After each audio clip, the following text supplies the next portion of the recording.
இன்பத்தை அள்ளி கொடுக்குற செந்திலாண்டவனை பாக்குறதுனா சும்மாவா? அதுவும் சஷ்டி விரதம் முடிஞ்ச உடனே போனதுனால திருச்செந்தூர்ல சரியான கூட்டம். கடல்ல குளிச்சுட்டு வந்து லைன்ல நின்று நாழிக்கிணறுல உள்ள தீர்த்த தண்ணி தெளிச்சுக்கிறதுக்கு 2.5 மணி நேரம் மேல ஆயிருக்கும் போல.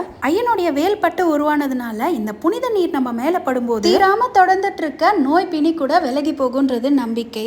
அதனாலதானோ என்னமோ அவ்வளோ கூட்டம். எப்படியோ ஒரு வழியா தண்ணி தெளிச்சுக்கிட்டு பக்கத்துல ரூமுக்கு போய் ட்ரெஸ் சேஞ்ச் பண்ணிட்டு ஐயனை பார்க்க கிளம்பியாச்சு. அன்னைக்கு என்னோட 5th வெட்டிங் ஆனிவர்சரின்றதுனால சில்க் சாரி கட்டலான்னு வீட்ல இருந்து கிளம்பும் போதே சுஷ்மிதா சாரி ட்ரேப்பர்ஸ் கிட்ட கொடுத்து ப்ரீ ப்ளீட் பண்ணி கொண்டு போயிருந்தேன். ஜஸ்ட் 199 ருபீஸ்க்கே சூப்பரா பண்ணி கொடுத்திருந்தாங்க. சோ ஈஸியா வேர் பண்ணிட்டு டக்குன்னு கிளம்பி முதல்ல போற வழியில தூண்டுகை விநாயகருக்கு தேங்காய் உடைச்சு வேண்டிட்டு அடுத்த நேரம் ஐயனை பாக்குறதுக்காக போய் நின்னாச்சு. நாங்க போன நேரம்னு பார்த்து கரெக்டா அபிஷேகம் நடந்ததுனால கிட்டத்தட்ட 4 மணி நேரம் கழிச்சு ஐயனை பார்க்க முடிஞ்சது. ஆனா இத்தனை வாட்டி விட இந்த வாட்டி தான் யாரும் நகர சொல்லாம திருப்தியா நின்று பார்த்துட்டு வந்திருந்தேன். மனசுக்கு ரொம்ப சந்தோஷமா இருந்தது. அப்புறம் சாரி டீடைல்ஸ் தேவைப்பட்டா டிஸ்கிரிப்ஷன்ல கொடுத்துறேன், செக் பண்ணிக்கோங்க. தேங்க்ஸ் ஃபார் வாட்சிங்.